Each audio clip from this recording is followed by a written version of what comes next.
মান আহদাসা ফি আমরিনা হাযা মা লাইসা ফীহি ফাহুয়া রাদ্দুন। নবীজি বলেন, আমাদের এই পূর্ণাঙ্গ শরীয়তের মধ্যে কেউ যদি ইবাদতের নামে নতুন কোনো কিছু আবিষ্কার করে, এটা হলো বেদাত। আমাদের এই পূর্ণাঙ্গ শরীয়তের মধ্যে ইবাদতের নামে সওয়াবের আশায় যদি কেউ নতুন কোনো কিছু আবিষ্কার করে, এটার নাম হবে বেদাত। বেদাত প্রত্যাখ্যান করা হবে, বেদাত পরিত্যাজ্য, বেদাত পরিত্যাজ্য, বেদাত প্রত্যাখ্যান করা হবে। এবার একটা কঠিন প্রশ্ন, অনেকে বেদাত করে কইরা আইসা হুজুরদেরকে বলে, হুজুর আপনারা খালি কোন এটা বেদাত, এটা বেদাত, এটা করলে তো আমার দিলে হিট আসে, চোখে পানি আসে। কি বলে? মানে ইমোশনাল হয়ে যায়, তখন চোখে কি আসে? পানি আসে। করে কি? বেদাত।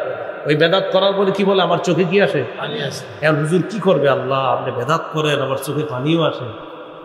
তো খতিব সাহেব বুদ্ধি করে কয়, আপনি মাশাআল্লাহ সুন্দর কথা বলছেন, বেদাত করলে আপনার চোখে পানি আসে। তো আমি কি বললে খুশি হইবেন সেটা বলেন। তিনি বলতেছে, বেদাত হইলে কি আর চোখে পানি আসতো? বুঝছেন?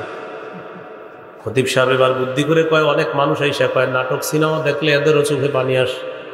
ঠিক আছে, নাটক সিনেমা দেখে অনেকে ইমোশনাল হয়ে যায়, চোখে কি আসে? পানি আসে। জায়েজ আছে পানি? এমনকি নাটক সিনেমা জায়েজ? তো বেটা তো কান্দে।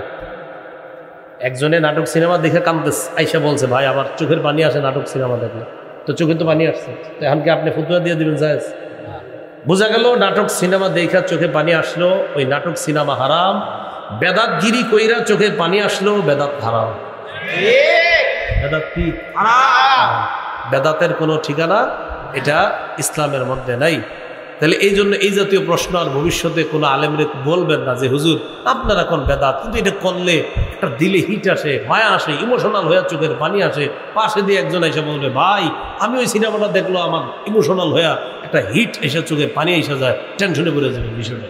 ওয়ালা তারাকতু শাইআন মিম্মা নাহাকুমুল্লাহু আন ইল্লা ওয়া ক্বাদ নাহাইতুকুম আন। আল্লাহ তাআলা তোমাদেরকে যত নিষেধ করেছেন, একটা নিষেধও তোমাদের কাছে পৌঁছাইতে আমি বাদ রাখি নাই। আল্লাহর সমস্ত নিষেধাজ্ঞাগুলো আমি নবী তোমাদের কাছে যথাযথভাবে পৌঁছে দিয়েছি। তাহলে আদেশ নিষেধ সব পৌঁছে দিয়েছে। এই সবগুলা মিলিয়ে আল্লাহ তাআলা আমাদের নবীকে একটা শরীয়ত দিয়েছেন আমাদের জন্য। এটার নাম হলো পূর্ণাঙ্গ শরীয়ত। বলেন তো কি শরীয়ত? সূরাতুল মাইদার ৩ নম্বর আয়াতে আল্লাহ তাআলা বলেন, আল-ইয়াওমা আকমালতু লাকুম দীনাকুম, আজ আমি তোমাদের জন্য তোমাদের দিন পূর্ণাঙ্গ করে দিলাম। তাহলে নবী আমাদের কাছে যে দিন রেখে গিয়েছেন, এটা কি? সবাই বলেন, এটা কি দিন? পূর্ণাঙ্গ। এখন এই পূর্ণাঙ্গ দিনের উপর চলার জন্য সবাই চেষ্টা করতে রাজি আছেন ইনশাআল্লাহ? কি দিন? পূর্ণাঙ্গ দিন। পূর্ণাঙ্গ দিনে চলবো কিভাবে? নবীর অনুসরণ করতে হবে, নবীর নাফরমানি করা যাবে না। সহিহ বুখারীর বর্ণনা ৭২৮০ নম্বর হাদিস, ক্বালা রাসূলুল্লাহ সাল্লাল্লাহু আলাইহি ওয়াসাল্লাম, কুল্লু উম্মতি ইয়াদখুলুনাল জান্নাতা ইল্লা মান আবা। রাসূলুল্লাহ সাল্লাল্লাহু আলাইহি সাল্লাম বলেন, আমার উম্মতের সবাই জান্নাতে যাবে, শুধু তারা যাবে না যারা অস্বীকার করে। সাহাবীগণ প্রশ্ন করলেন, মাইয়া আবা ইয়া রাসূলুল্লাহ, হুজুর অস্বীকার কারা করে?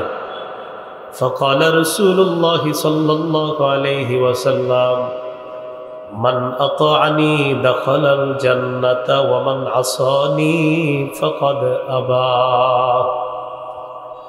যে আমার অনুসরণ করলো সে জান্নাতে প্রবেশ করলো, যে আমার নাফরমানি করলো সে অস্বীকার করলো, অস্বীকারীর ঠিকানা জাহান্নাম।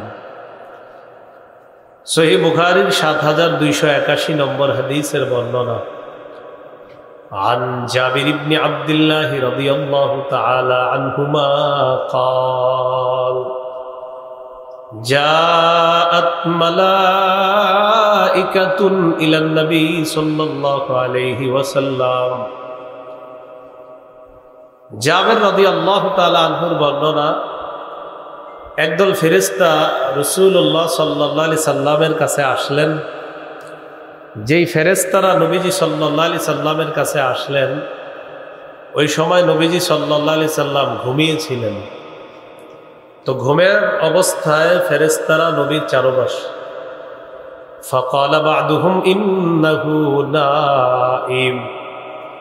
এক ফেরেশতা বললেন তিনি তো ঘুমায়।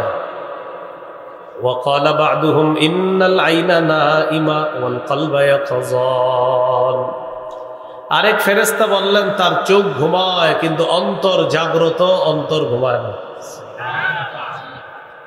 চোখ ঘুমায়, অন্তর ঘুমায় না। এই কথা বলার পর নবীজি সাল্লাল্লাহু আলাইহি সাল্লামের সামনে ওই ফেরেশতাদের মধ্যে একজন বললেন, ইদরিবু লিসাহিবিকুম হাদা মাসালা। তোমরা তোমাদের এই সাথীর একটা বর্ণনা দাও। কোন সাথী? মুহাম্মদ সাল্লাল্লাহু আলাইহি সাল্লাম। এই কথা বলার পর আবার এক ফেরেশতা বলে উঠলেন, ইন্নাহু নাঈম, তিনি তো ঘুমায়। وقال بعضهم إن العين نائمة والقلب يقظان। আরেক ফেরেশতা বললেন তিনি ঘুমায়, তার চোখ ঘুমায় কিন্তু তার অন্তর ঘুমায় না, অন্তর সদা জাগ্রত। এটা বলার পর এবার ফেরেশতারা বললেন, মাসালুহু কামাসালি রাজুলিন বানা দারা ওয়াজআলা ফিহা মা'দুবা ওয়াবা'আসা দাঈয়া। তার দৃষ্টান্ত হলো এমন এক ব্যক্তির মতো, যে ব্যক্তি একটা ঘর বানিয়েছে, ঘরের মধ্যে একটা দস্তরখান বিছিয়েছে। দস্তরখান বিছানোর পর একজন আহ্বানকারীকে বাহিরে পাঠিয়েছে মানুষকে দাওয়াত দেওয়ার জন্য। আহ্বানকারী বাহিরে গিয়ে দাওয়াত দিছে দস্তরখানের খাবারে শরীক হওয়ার জন্য। ফামান আজাবাদ দাঈয়া দাখালাদ দারা ওয়া আকালা মিনাল মা'দুবা ওয়ামান লাম ইউজিবিদ দাঈয়া লাম ইয়াদখুলিদ দারা ওয়া লাম ইয়াকুল মিনাল মা'দুবা। আহ্বানকারীর ডাকে যে সাড়া দিল সে ঘরে আসলো, দস্তরখানের খাবারে সে শরীক হলো।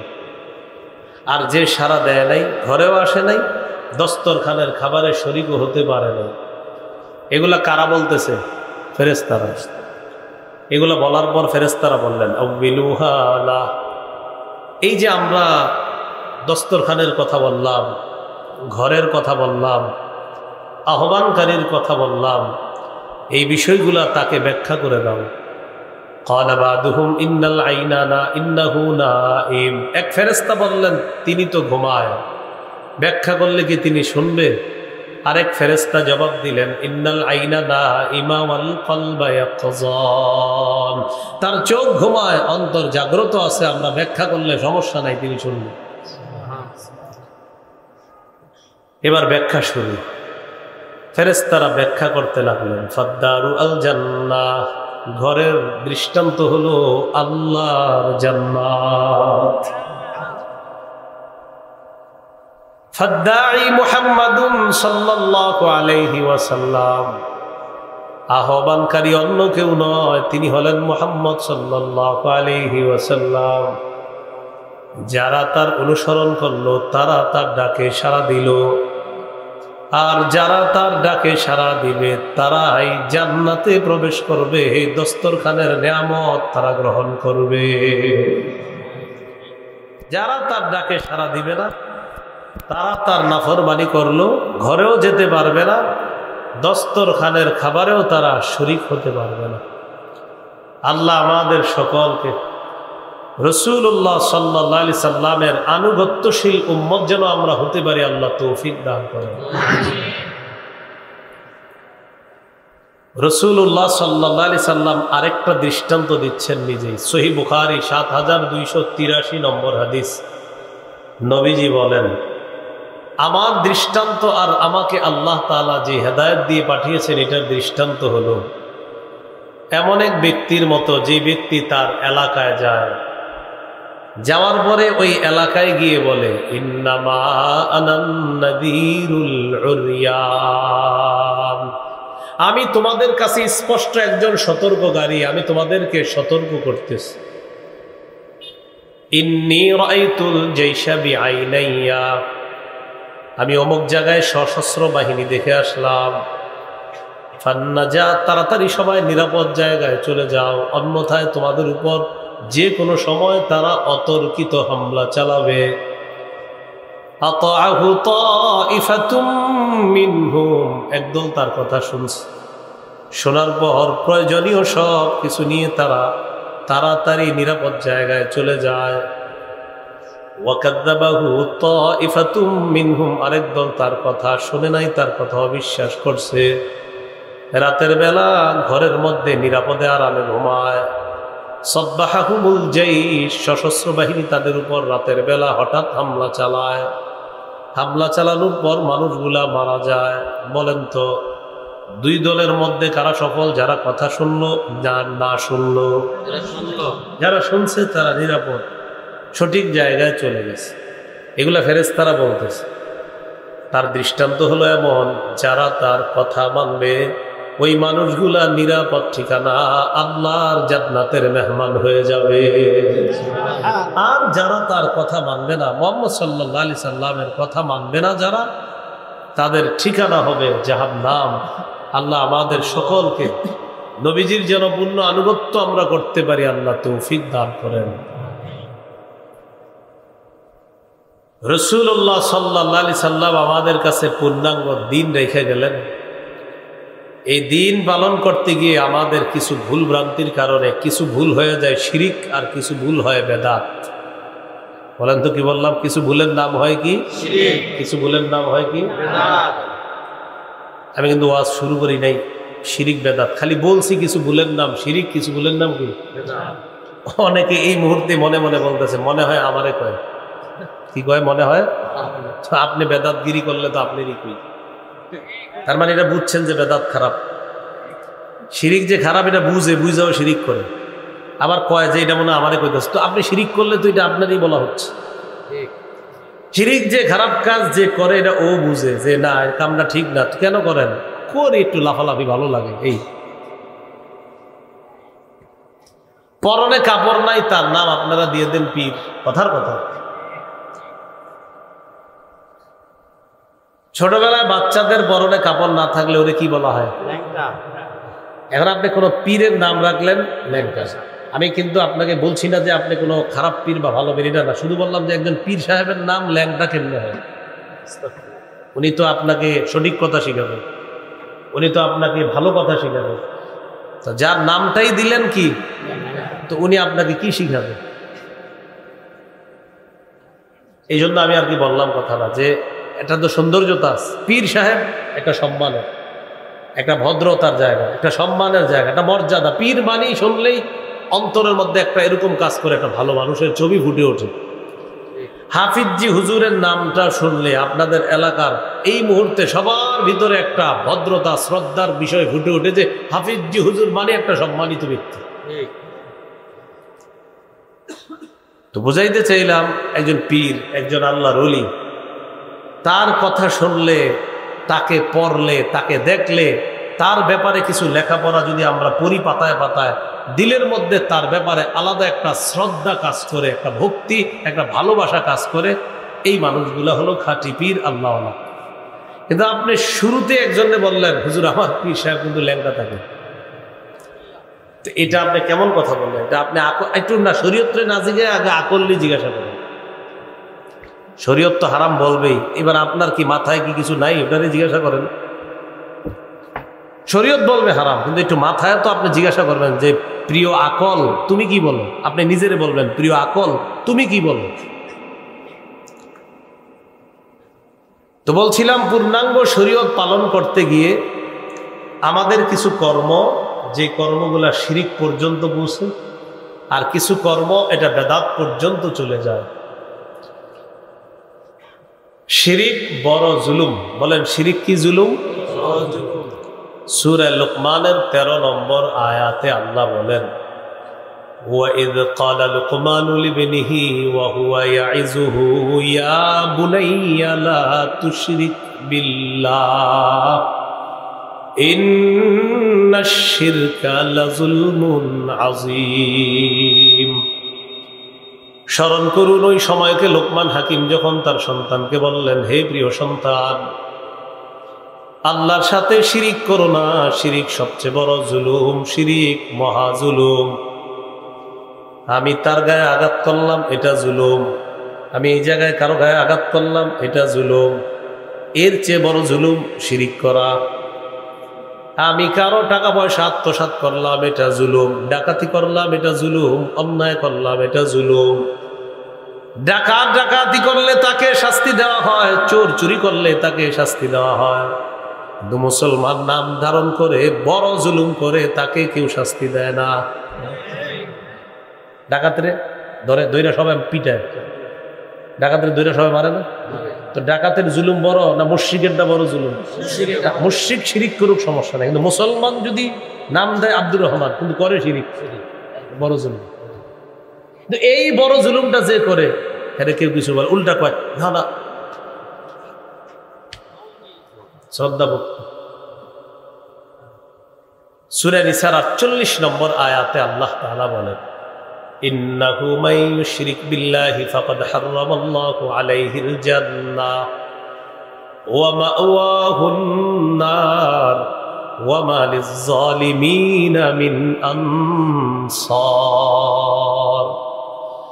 যারা আল্লাহর সাথে শিরিক করে, আল্লাহ তাআলা বলেন ফাকাদ হারামাল্লাহু আলাইহিল জান্নাহ, আল্লাহ তার জন্য জান্নাত হারাম করে দেন। ওয়া মাওয়াহুন নার, তার ঠিকানা হলো জাহান্নাম। তার ঠিকানা কি? জাহান্নাম। সহিহ বুখারীর বর্ণনা 1237 নম্বর হাদিস। قال رسول الله صلى الله عليه وسلم أتاني جبريل وبشرني أنه من مات من أمتك وهو لا يشرك بالله شيئا دخل الجنة।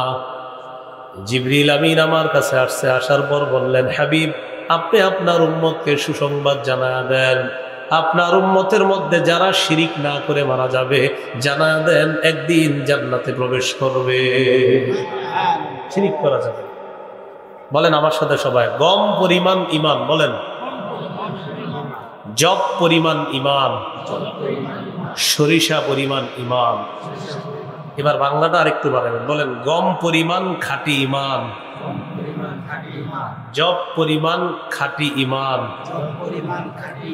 সরিষা পরিমাণ খাঁটি ইমান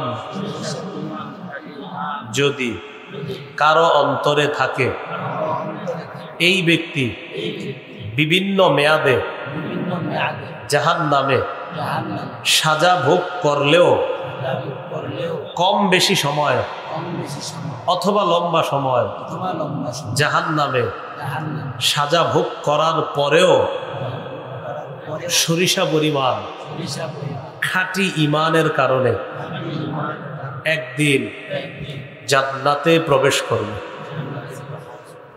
কোথায় প্রবেশ করবে? জান্নাতে। সহিহ বুখারীর 44 নম্বর হাদিস।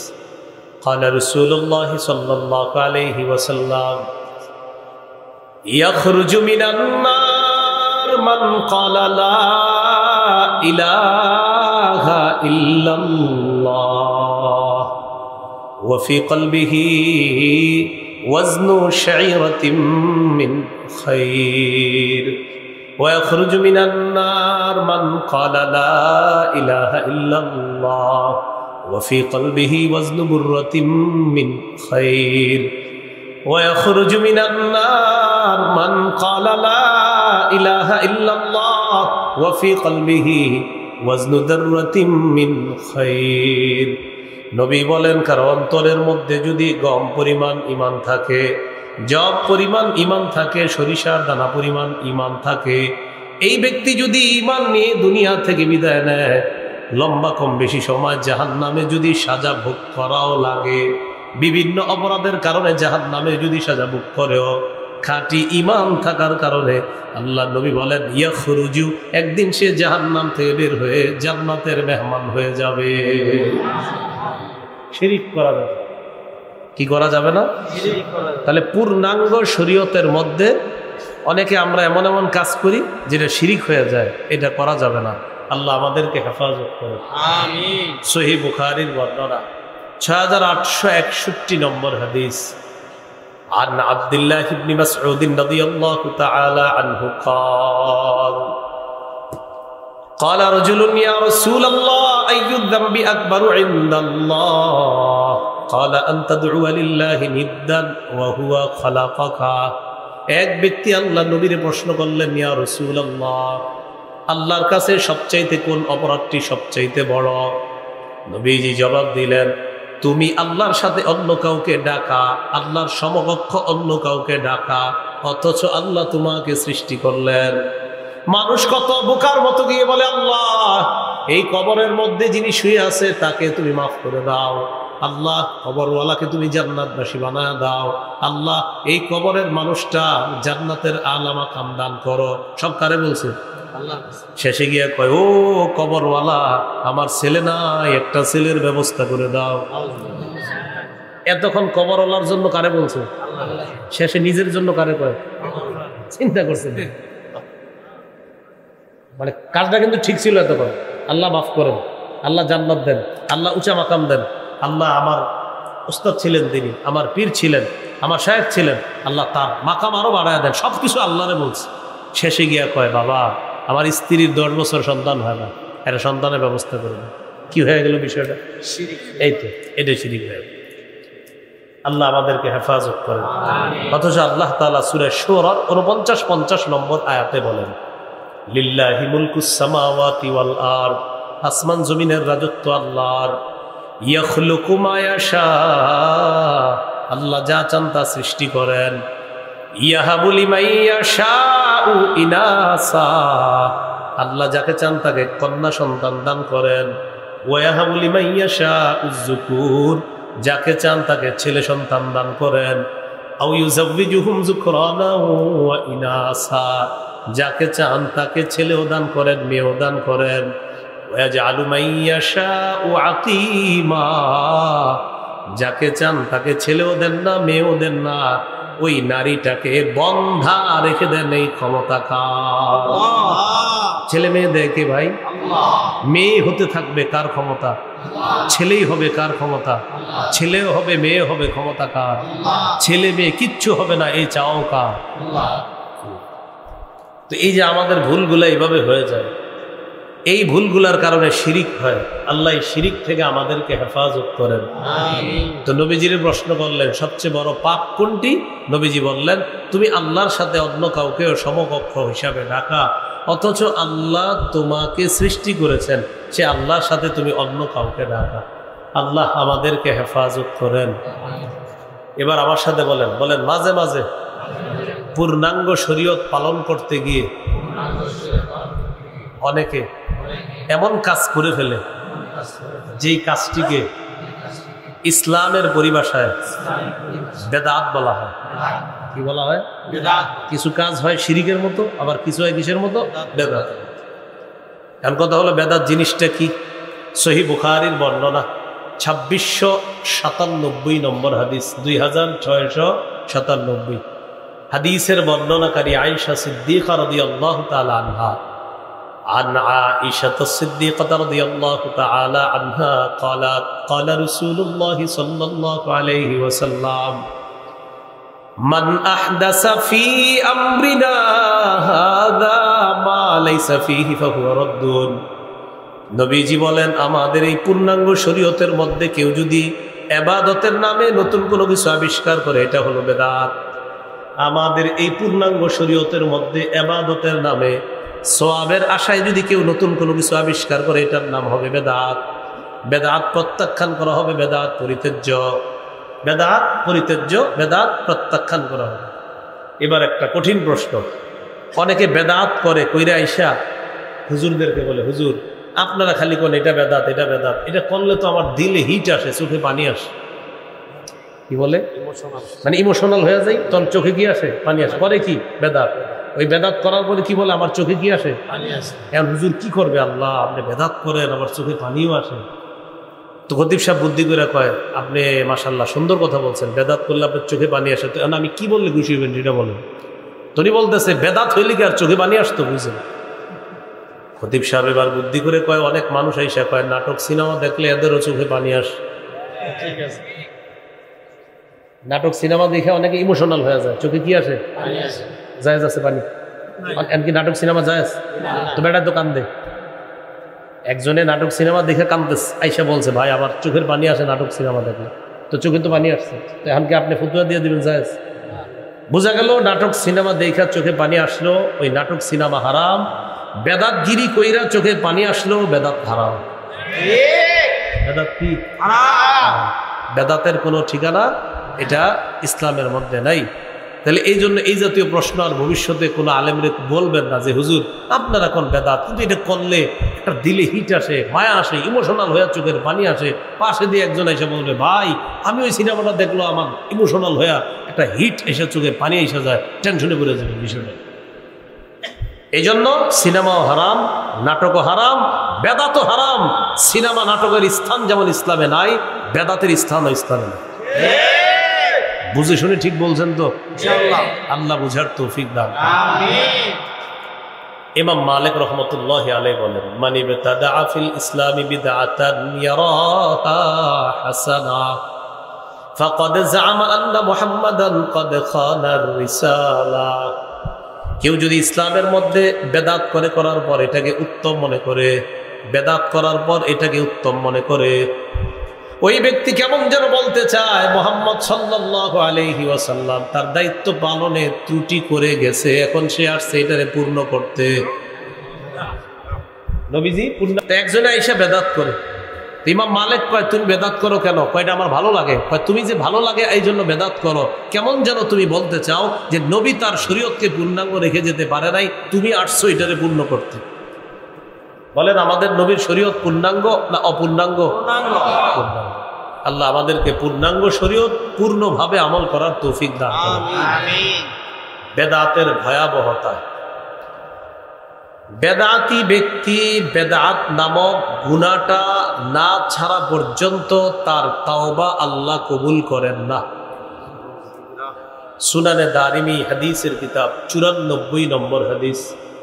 قال رسول الله صلى الله عليه وسلم إن الله حجب التوبة عن كل صاحب بدعة حتى يدع بدعته।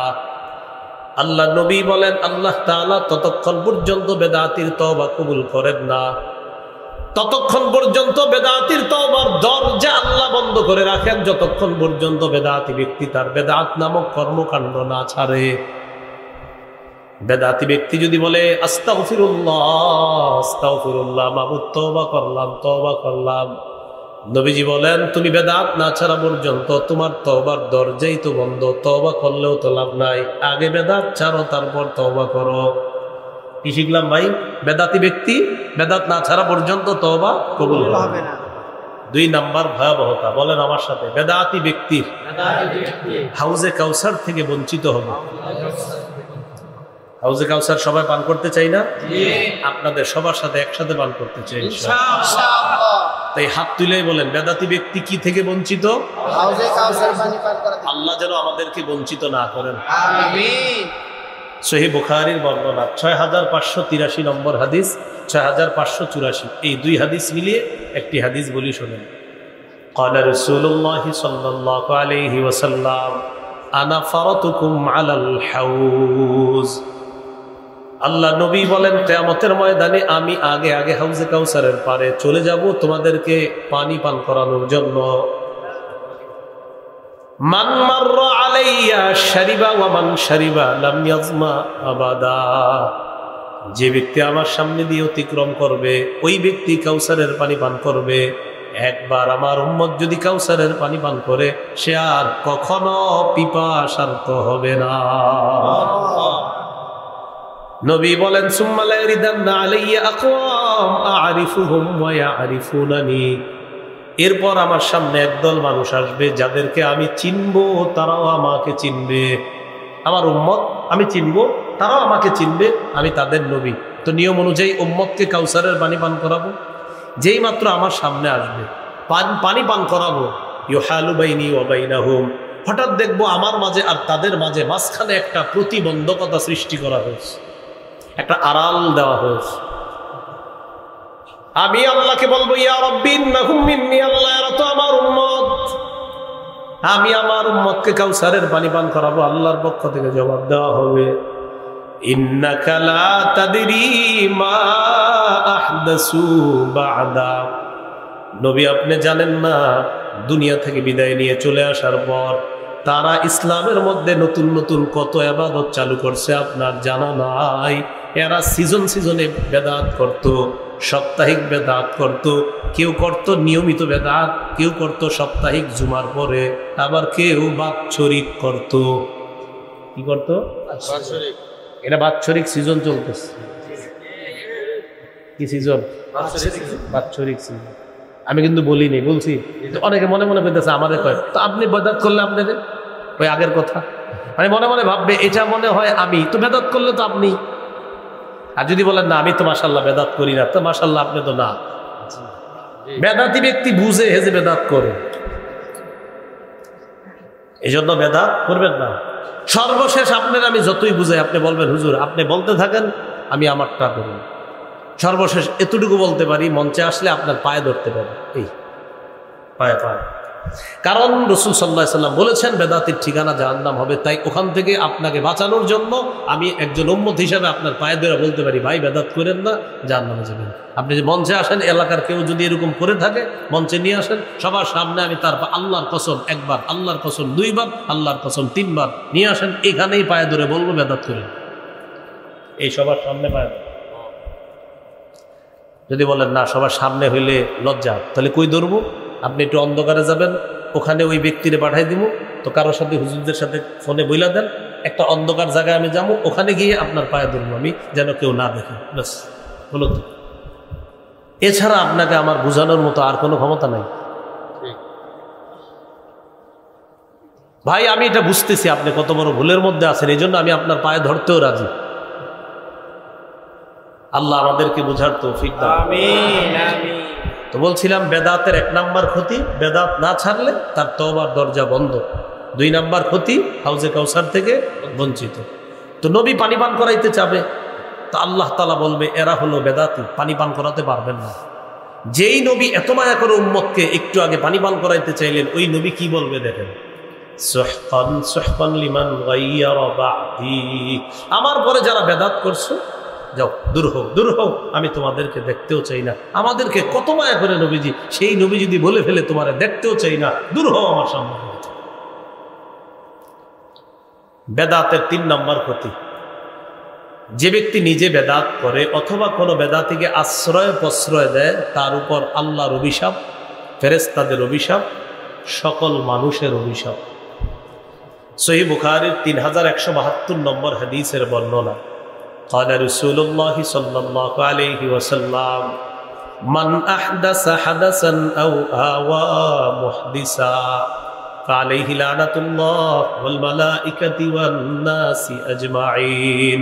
যে ব্যক্তি নিজে বেদাত করে অথবা কোনো বেদাতিকে আশ্রয় দেয়, তার উপর আল্লাহর অভিশাপ, ফেরেশতাদের অভিশাপ, সকল মানুষের অভিশাপ। বলি নাউজুবিল্লাহ। নাউজুবিল্লাহ। কষ্ট হচ্ছে আপনাদের, বসেন কিছুদিন রেস্ট নেন, পরে দেন আবার। না না তো এ করে দিন, ফ্যান দেন নাই, ওনাদেরও তো কষ্ট হচ্ছে। সামনে থেকে শ্রোতাদের জন্য ফ্যানের ব্যবস্থা করবেন। হ্যাঁ ইনশাআল্লাহ, শ্রোতাদেরও তো কষ্ট, অনেকে ঘামায় যেতেছে এই গরমে। মাঝে মাঝে ওনাদের একটু ফ্যান দেন, তাহলে বিষয়টা ভালো লাগে। এদিকে আমার আরাম, ওনারা তো কষ্ট পাইতেছে। 3 নাম্বার ক্ষতি, যে বেদাত করে অথবা বেদাতিকে আশ্রয় প্রশ্রয় দেয়, তার উপর আল্লাহর অভিশাপ, ফেরেশতাদের অভিশাপ, সকল মানুষের অভিশাপ। আল্লাহ আমাদেরকে হেফাজত করেন। 4 নাম্বার ক্ষতি, এই ক্ষতিটা একটু মনে রেখেন। 4 নাম্বারটা বলেন, কোন এলাকায় একটি বেদাত প্রতিষ্ঠিত হয়ে গেলে ওই এলাকা থেকে আল্লাহ তাআলা একটি সুন্নত উঠায় নেয় কিয়ামতের আগে, সেই সুন্নত আর আল্লাহ ফিরিয়ে দেন না।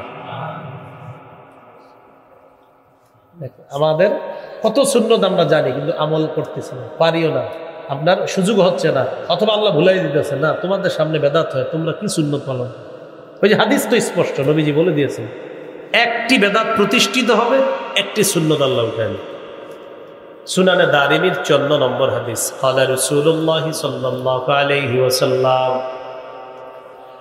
মাবতাদা কওমুন ফি দীনিহিম বিদআতান ইল্লা নাযাআল্লাহু মিন সুন্নাতিহিম সুন্নাতান।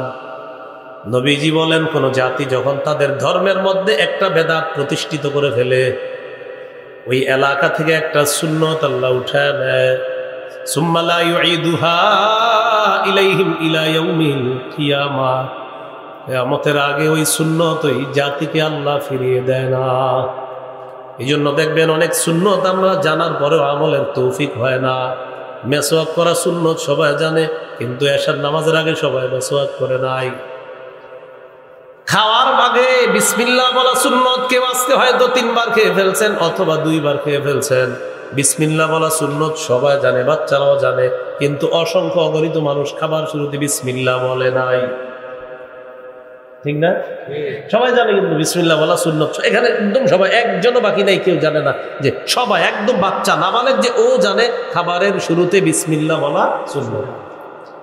ঘুমের সময় আমরা মায়ের কাছে সব ছোটবেলা শিখে ফেলছি, আল্লাহুম্মা বিসমিকা আমুতু ওয়া আহইয়া, কিন্তু তালাশ করেন গত রাত্রে ম্যাক্সিমাম লোক এটা পড়তে ভুলে গেছে। উঠার পরের সুন্নত আলহামদুলিল্লাহিল্লাযী আহইয়ানা বাদা মা আমাতানা ওয়া ইলাইহিন নুশুর। মক্তবে আমরা ছোটবেলায় শিখছি এবং আমরা এগুলা বলি একজনে, ঘুমের সময় এই দোয়া পড়িতে হয়, উঠার পর এই দোয়া পড়িতে হয়, কিন্তু নিজেরা পড়ি না। বুঝাইতে চাইলাম প্রিয় ভাইয়ারা, এটা কষ্টের বিষয়। আমাদের সামনে বেদাত প্রতিষ্ঠিত হয়ে যায়, আল্লাহ তাআলা আমাদের উপর নিঃসন্দেহে রাগ করেন। এই জন্য দেখবেন সুন্নত হাজারও জানি আমরা, কিন্তু আমলের তৌফিক হচ্ছে না। মসজিদের দরজায় লেখা আছে ঢুকার সময় আল্লাহুম্মা ইফতাহ লি আবওয়াবা রাহমাতিক, কিন্তু এই লেখাটাও দেখবেন অনেকে পড়ার তৌফিক হচ্ছে না, ওই নিচে দিয়ে ঢুকে যাচ্ছে। এটা যদি পড়ে ফেলে তা আমল তো হয়ে গেল। বের হওয়ার সময় দরজায় লেখা আল্লাহুম্মা ইন্নী আসআলুকা মিন ফাদলিক, তৌফিক হচ্ছে না। ওযুখানার মধ্যে লেখা ওযুর শুরুতে পড়তে হয় বিসমিল্লাহ আলহামদুলিল্লাহ, এই লেখাটা অনেকের চোখে পড়ে না, কেন? তৌফিক হচ্ছে। বুঝাইতে চাইলাম বেদাত প্রতিষ্ঠিত হয়ে গেলে সুন্নত আল্লাহ উঠায় নেয়, অথবা অনেক সুন্নত আমাদের চোখের সামনে থাকে কিন্তু আমরা আমলের তৌফিক পাইতেছি না, আমল করার সুযোগ হচ্ছে না। আল্লাহ আমাদের সকলকে এই ভুলগুলা থেকে ফিরে আসার তৌফিক দান করুন।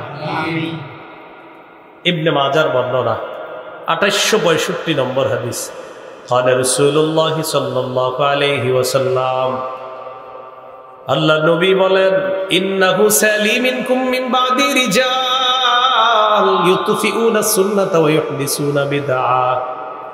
নবীজি বলেন, আমার পর তোমাদের ধর্মীয় নেতা হবে এমন এমন মানুষ, তোমাদের সামনের এই চেয়ারগুলাতে এমন এমন মানুষ তোমরা বসায় দিবা, যে মানুষ হাজার হাজার মানুষের সামনে সুন্নত মিটায় দিবে, বেদাত প্রতিষ্ঠিত করবে, আর সামনের মানুষগুলা বলবে ঠিক ঠিক। কি বলবে? ঠিক ঠিক। মানে এখানে বসে এরকম হাজার হাজার মানুষের সামনে বলবে যে সুন্নত মিটায় দিবে, আর বেদাত প্রতিষ্ঠিত করে বলবে অমুকরা বলে এটা নাকি বেদাত। মানে বেদাতটা বইলা বলে অমুকরা বলে এটা নাকি বেদাত, বেদাতটা বইলা কি বলে অমুকরা বলে এটা নাকি কি। তখন কিভাবে দলিল করে দেয়? ভাই বলেন আপনার দাদা এটা করে নাই, বলেন তো আমাদের অমুক শাহ এটা করে নাই, অমুক এটা করে নাই, এগুলো দলিল দিচ্ছে। এগুলা কি দলিল? আমি আপনাদের সামনে তখন কি এগুলো বলছি? নবী বলে দিয়েছেন তোমাদের ধর্মীয় নেতা এমন মানুষ হবে সরাসরি সুন্নত মিটাই দিবে, বেদাত জিন্দা করবে, বেদাত প্রতিষ্ঠিত করবে, এরকম তোমাদের ধর্মীয় নেতা হবে। এখন করণীয় কি এই জাতীয় মানুষ হইলে? আব্দুল্লাহ ইবনে মাসউদ রাদিয়াল্লাহু তাআলা আনহু বলেন, কাইফা বি ইন আদরাকতুহুম, হুজুর এই জাতীয় বেদাতি যদি পাই তাহলে কি করব? নবী জবাব দিয়ে দিলেন, লাইসা তাআতুন লিমান আসাল্লাহ, বেদাতি হলো আল্লাহর নাফরমান, আল্লাহর নাফরমানের কোনো আনুগত্য করা যাবে না, আল্লাহর নাফরমানের কোনো আনুগত্য করা যাবে না। এনা আপনাদেরও একটা বদভ্যাস আছে, কিছু এলাকায় কিছু বেদাত আসলে, বেদাতি আসলে হেরে দেখতে কিছু ভালো মানুষও যায়। মনে করেন আসছে এমন একজন যে নাচবে, জানে যে নাচানাচি করবে, গাইবে, তো কি করে আমাদের মাদ্রাসার ছেলেগুলোও যায় দেখতে। হ্যাঁ, অনেকে যায়। আপনাদের এই জায়গায় যারা এরকম দেখাসি না কি হয়, তো আপনি কেন যান? এই দেখাসি না কি হয় করতে গিয়ে তো আপনি দল ভারী করলেন, দেখাসি না কি হয় করতে গিয়ে আপনি দল কি করলেন? ভারী করলেন। এখন আবার অনেকের মনে আসছে, কারে কইল কথাটা, যে নাচে দাঁড়ে। মাহফিল কি নাচার জিনিস? তো আপনি মাহফিলে নাচবেন কেন? আল্লাহ আমাদেরকে হেফাজত করেন। এই গেল 4 নাম্বার ক্ষতি। 5 নাম্বার বেদাতির ঠিকানা জাহান্নাম। বলেন বেদাতির ঠিকানা কি? আবু দাউদের 4607 নম্বর হাদিসের বর্ণনা। قال رسول الله صلى الله عليه وسلم إياكم والمحدثات فإن كل محدثة بدعة وكل بدعة ضلالة وكل ضلالة في النار। আল্লাহ নবী বলেন তোমরা বেদাত করা থেকে বাঁচো, ইবাদতের নামে নতুন নতুন বেদাত করা থেকে তোমরা বাঁচো। প্রত্যেক নতুন আবিষ্কার হলো বেদাত, প্রত্যেক বেদাত হলো পথভ্রষ্টতা। আমার উম্মত প্রত্যেক পথভ্রষ্টতার ঠিকানা হলো জাহান্নাম। এখন গুরুত্বপূর্ণ একটা আলোচনা করব। এটার আগে আমার সাথে কিছুক্ষণ একটু পড়াশোনা করেন। বলেন আমরা কোন আল্লাহর ওলির বিরোধী না। আমরা কোন ওলির কবরের বিরোধী না। তবে কোন অলির কবরকে কেন্দ্র করে যদি শিরিক হয়, বেদাত হয়, গাজার আসর হয়, মেলা বসানো হয়, সেই শিরিক বেদাত, গাজার আসর আর মেলা, এগুলোর বিরুদ্ধে আমরা আগেও ছিলাম, এখনো আছি, মরণ পর্যন্ত থাকবো ইনশাআল্লাহ। আমরা কি অলিদের বিরোধী? কবরের বিরোধী? কবর কেন্দ্র করে শিরিক হলে, বেদাত হলে, গাজার আসর হলে, মেলা বসানো হলে, এই বিষয়টা না অনেকে বুঝতে চায় না। যেমন আমি যদি শিরিকের বিরুদ্ধে বয়ান করি, আমার ব্যাপারে প্রচারণা চালাবে আরিফ বিন হাবিব অলিদের বিরুদ্ধে। আমি কি অলির বিরুদ্ধে না শিরিকের বিরুদ্ধে? এই বিষয়টা স্পষ্ট করতে হবে। অলির বিরুদ্ধে না, শিরিকের বিরুদ্ধে। এটা কেন বলা নিলাম? কারণ এখন আমি যে ওয়াজটা করবো এটা হলো কবর কেন্দ্রিক ওয়াজ। কি কেন্দ্রিক ওয়াজ? কবর। কবর কেন্দ্রিক কিছু বাড়াবাড়ি হয় আমাদের। আবার মূল কথায় আসতে হবে। রবি কি দিন রেখে গেছে, পূর্ণাঙ্গ না অপূর্ণাঙ্গ? এই পূর্ণাঙ্গ দিনের মধ্যে আছে কবর জিয়ারত করা সুন্নত।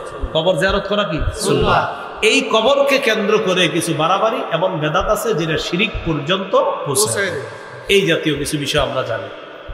সহিহ বুখারীর বর্ণনা 427 নম্বর হাদিস। হাদিসের বর্ণনাকারী আয়েশা সিদ্দিকা রাদিয়াল্লাহু তাআলা আনহা। عن عائشة الصديقة رضي الله تعالى عنها أن أم حبيبة وأم سلمة رضي الله تعالى عنهما ذكرتا كنيسة رأيناها بالحبشة فيها تصامير। দেখেন আম্মা জান উম্মে হাবিবা উম্মে সালামা হাবশায় গেছে। হাবশায় গিয়ে গির্জা দেখছে। একটা গির্জা। কি দেখছে ভাই? গির্জা মানে একটা ধর্মীয় ইবাদতখানা। তো এই গির্জা দেখা দেখে কি গির্জার নিচে হলো আল্লাহর ওলির কবর, উপরে হলো ইবাদতখানা, আর ইবাদতখানার ভিতরে হলো আল্লাহর ওলির মূর্তি। কথাটা বুঝেন? গির্জা উপরে আল্লাহর ওলির মূর্তি, নিচে আল্লাহর ওলির কবর। তাহলে আল্লাহর ওলির কবরের উপর গির্জা মানে ইবাদতখানা, ওই ইবাদতখানার ভিতরে আবার আল্লাহর ওলির মূর্তি। তাহলে আল্লাহর ওলির কবরকে কেন্দ্র করে সেজদা করা শিরিক, আবার ওই আল্লাহর ওলির মূর্তি বানানো শিরিক। তাহলে দুইটা শিরিক এখানে পাওয়া যাচ্ছে। এই বিষয়টা নবীর দুই বিবি নবীজির কাছে বললেন। যাকারাতা লিন নবী সাল্লাল্লাহু আলাইহি ওয়াসাল্লাম।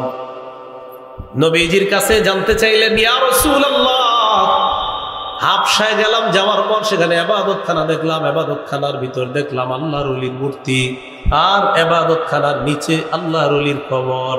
ব্যাপারটা বুঝতে পারলাম না।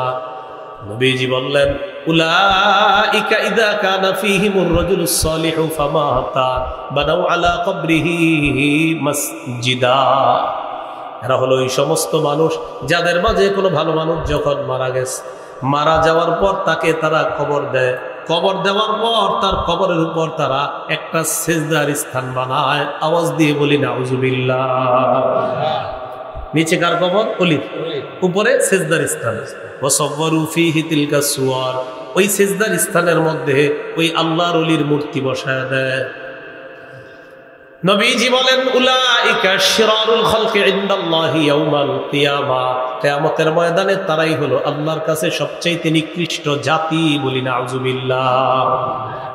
যে মূর্তি বানায় নিকৃষ্ট জাতি, যারা সেজদার স্থান বানায় কবরের উপর, এদেরকে কি বললেন নবী? নিকৃষ্ট জাতি।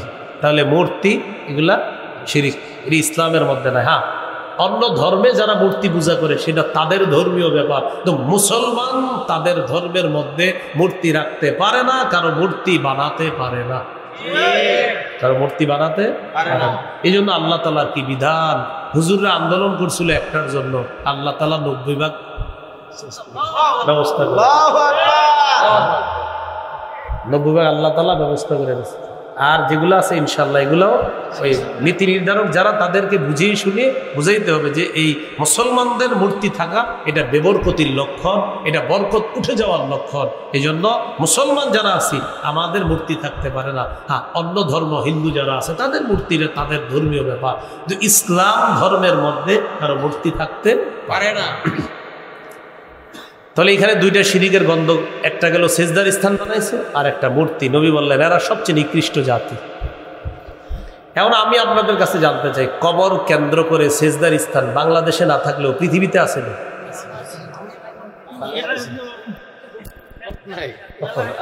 আপনাদের এলাকা আছে? আমি জানি। তো এখন শোনেন, রাসূলুল্লাহ সাল্লাল্লাহু আলাইহি সাল্লাম বলেন এরা হলো সবচেয়ে নিকৃষ্ট জাতি। ওনারা বলতেছে আপনাদের এলাকা না, ওনারা বলছে ওনাদের এলাকারই। এবার দেখেন নবীজি কি বলে, মুসনাদে আহমদের বর্ণনা, قال رسول الله صلى الله عليه وسلم إن من شرار الناس من تدركهم الساعة وهم أحياء। পৃথিবীর মধ্যে সবচেয়ে নিকৃষ্ট মানুষ দুই জাতি। এক নাম্বার, যারা জীবিত থাকতে তাদের কাছে কিয়ামত আসবে তারা সবচেয়ে নিকৃষ্ট। যারা জীবিত আর কিয়ামতটা আসবে তারা সবচেয়ে নিকৃষ্ট। দুই নাম্বার, ওয়াল্লাযীনা ইয়াত্তাখিযুনাল কুবুরা মাসাজিদা, যারা কবরকে সেজদার স্থান বানায় তারা হবে সবচেয়ে নিকৃষ্ট। বলি নাউজুবিল্লাহ, সবচেয়ে নিকৃষ্ট। নবীজি ইন্তেকালের 5 দিন আগের একটা হাদিস শোনাই, শোনামুনি। ইন্তেকালের 5 দিন আগের হাদিসটার গুরুত্ব কম না অনেক বেশি? সহিহ মুসলিমের বর্ণনা 1075 নম্বর হাদিস, মাদ্রাসার পাঠ্যপুস্তক অনুসারে 532 নম্বর হাদিস। এই হাদিসের মধ্যে আছে قال رسول الله صلى الله عليه وسلم, নবীজি বলেন আলা ওয়া ইন্না মান কানা ক্বাবলাকুম ইত্তাখাযু কুবুর আমবিয়াইহিম ওয়া সালিহিহিম মাসাজিদা, তোমাদের পূর্বের জাতি তাদের নবী আর ওলিদের কবরকে সিজদার স্থান বানিয়েছে। আলা ফালা তাত্তাখিজুল কুবুরা মাসাজিদা, তোমরা কবরকে সিজদার স্থান বানাবা না। আনহাকুম আন যালিকা, আমি নবী তোমাদেরকে মায়া করে বিষয়টা নিষেধ করে গেলাম। মায়া করে নবী আমাদেরকে নিষেধ করে যাচ্ছে ইন্তেকালের 5 দিন আগে, উম্মত কবরকে সিজদার স্থান বানায় না। অতীতের জাতি তাদের নবী ওলিদের কবরকে সিজদার স্থান বানিয়েছে, আমি নবী তোমাদেরকে বড় মায়া করি, এই কাজ তোমরা করো না, সিজদার স্থান বানায় না। কয়দিন আগে কথাটা বলছি? ইন্তেকালের আগে। এবার একটা হাদিস শোনাই, ইন্তেকালের দিনের হাদিস, যেদিন ইন্তেকাল করবে, তাহলে এটার গুরুত্ব আরো বেশি। সহিহ বুখারীর বর্ণনা 435 নম্বর হাদিস, লাম্মা নুজিলা বিরাসূলিল্লাহি সাল্লাল্লাহু আলাইহি ওয়াসাল্লাম, যেদিন নবীজি ইন্তেকাল করবে মুমূর্ষু অবস্থা, কানা ইয়াতরাহু খামিসাতান আলা ওয়াজহিহি, তাফিকা ইয়াতরাহু খামিসাতান আলা ওয়াজহিহি, নবী তার চেহারা মুবারকের উপর একটা কাপড় দিস, কাপড় এইভাবে একটা কাপড় দিস। যেদিন ইন্তেকাল করবে সেদিন তার চেহারা মুবারকের উপর একটা কাপড় দিস। ফাইদা তাম্মা, যখন নবীর প্রাণটা বের হবে অবস্থা, কাশাফাহা আন ওয়াজহিহি, চেহারা থেকে কাপড়টা সরায় ফেলছে। ইন্তেকাল করার দিন কাপড় দিস, যখন প্রাণটা বের হবে কাপড়টা সরিয়ে দেবে। কাপড় সরানোর পর বললেন লানাতুল্লাহি আলাল ইয়াহুদি ওয়ান নাসারা ইত্তাখাযু কুবুর আমবিয়াইহিম মাসাজিদা ইউহাদ্দিরু মা সানাউ। নবীজি বললেন ইহুদিদের উপর আল্লাহর অভিশাপ, খ্রিস্টানদের উপর আল্লাহর অভিশাপ, তারা তাদের নবীদের কবরগুলা সিজদার স্থান বানিয়েছে। সতর্ক করে দিচ্ছে উম্মত, আমার কবরকে সিজদার স্থান বানায়। তাহলে 5 দিন আগে নিষেধ করলেন, ইন্তেকালের দিনও নিষেধ করলেন, তাহলে বিষয়টার গুরুত্ব কম না অনেক বেশি? এই জন্য প্রিয় ভাইয়েরা, কবর কেন্দ্রিক সেজদা আল্লাহ রাসূল নিষেধ করছেন। সেজদা দিতে হয় শুধু কাকে? আল্লাহ কথাগুলা বুঝার তৌফিক দান করেন। এবার আমার সাথে বলেন, কবরকে কেন্দ্র করে মেলা বসানো নিষেধ। সবাই বলেন দলিল, বলেন দলিল। আবু দাউদের 2042 নম্বর হাদিস। কবর কেন্দ্র করে কি বলানো নিষেধ? কি বসানো নিষেধ? দলিল আবু দাউদের 2042 নম্বর। قال رسول الله صلى الله عليه وسلم لا تجعلوا بيوتكم قبورا ولا تجعلوا قبري عيدا। তোমরা তোমাদের ঘরগুলাকে কবর বানাও না। যেই ঘরের মধ্যে কোরআন তেলাওয়াত হবে না, যেই ঘরের মধ্যে জিকির হয় না, তাসবিহ হয় না, আল্লাহর নাম উচ্চারণ হয় না, ওই ঘরটা কবরের মতো হয়ে যায়। নবী বললেন তোমরা তোমাদের ঘরগুলাকে কবর বানাও না। এরপর বললেন ওয়ালা তাজআলু কবরি ঈদা, আমার কবরকে কেন্দ্র করে মেলা বসাবা না, উৎসব বসাবা না। আমার কবরকে কেন্দ্র করে মেলা বসাবা না, উৎসব করবা না। আমাকে যদি মহব্বত করতে চাও সাল্লু আলাইয়া, বেশি বেশি আমার উপর দুরূদ পড়বা। ফাইন্না সালাতাকুম তাবলুগুনি হাইসু কুনতুম, তোমরা যখনই দুরূদ পড়ো যেখানেই থাকো, তোমরা বিবারিয়া থাকো আর বাংলাদেশের যেখানে থাকো, সারা পৃথিবীর যেখানে থাকো, দুরূদ পড়া মাত্রই তাবলুগুনি, আমি নবীর কাছে পৌঁছে যায়। সাথে সাথে কার কাছে পৌঁছে যায়? পড়েন পড়েন সাল্লাল্লাহু আলাইহি ওয়াসাল্লাম, সাল্লাল্লাহু আলাইহি ওয়াসাল্লাম, সাল্লাল্লাহু আলাইহি ওয়াসাল্লাম, সাল্লাল্লাহু আলাইহি ওয়াসাল্লাম। পড়েন আর দিলে দিলে স্মরণ করেন যে এই মুহূর্তেই এটা নবীর কাছে পৌঁছতেছে। সাল্লাল্লাহু আলাইহি ওয়াসাল্লাম, সাল্লাল্লাহু আলাইহি ওয়াসাল্লাম। যতবার পড়ছি আমরা ঠিক ততবার সাথে সাথে নবীজির কাছে পৌঁছে গেছি। সুবহানাল্লাহ। এরকম সুন্দর আমল থাইকা কেন বলেন বেদাত করবো, কেন শিরিক করবো? মানুষ জান্নাতে যাওয়ার রাস্তাকে কেন আপনার কঠিন বানায় ফেলছে? কত সুন্দর নবীজি দিক নির্দেশনা দিয়ে দিচ্ছে। টাকা পয়সা থাকলে হজ করবা, টাকা পয়সা থাকলে জাকাত দিবা। যদি টাকা পয়সা না থাকে তত হজও পারবা না, জাকাতও দিতে পারবা না। উম্মত শোনো, সল্লু খামসাকুম, 5 ওয়াক্ত নামাজ পড়বা ঠিক মতো। সুমু শাহরাকুম, রমজানের রোজা তো মাফ নাই, রোজাটা রাখবা। আর বাকি যে 2টা বললাম নবীজি বলতেছে, টাকা থাকলে হজে যাবা, টাকা থাকলে জাকাত দিবা, না থাকলে তো কিছু করার নেই। নামাজটা ঠিক মতো পড়ো, রোজাটা ঠিক মতো রাখো, হালাল খাদ্য খাও, মরো, জান্নাতে প্রবেশ করো। না, আপনি এটারে কঠিন বানাইতে হবে, এইভাবে না সেভাবে, অমুক ভাবে তমুক ভাবে। কি হয়েছে? হুজুর আমার আমল হইলো পানিতে আধা ঘন্টা দাঁড়ায় থাকতে হবে, মানে এরকম একটা কথার কথা। কি আপনার আমল কি? আমার আমল দিছে পানিতে আধা ঘন্টা খাড়ায় থাকতে হবে, মানে উদ্ভট যত কাজ করেন।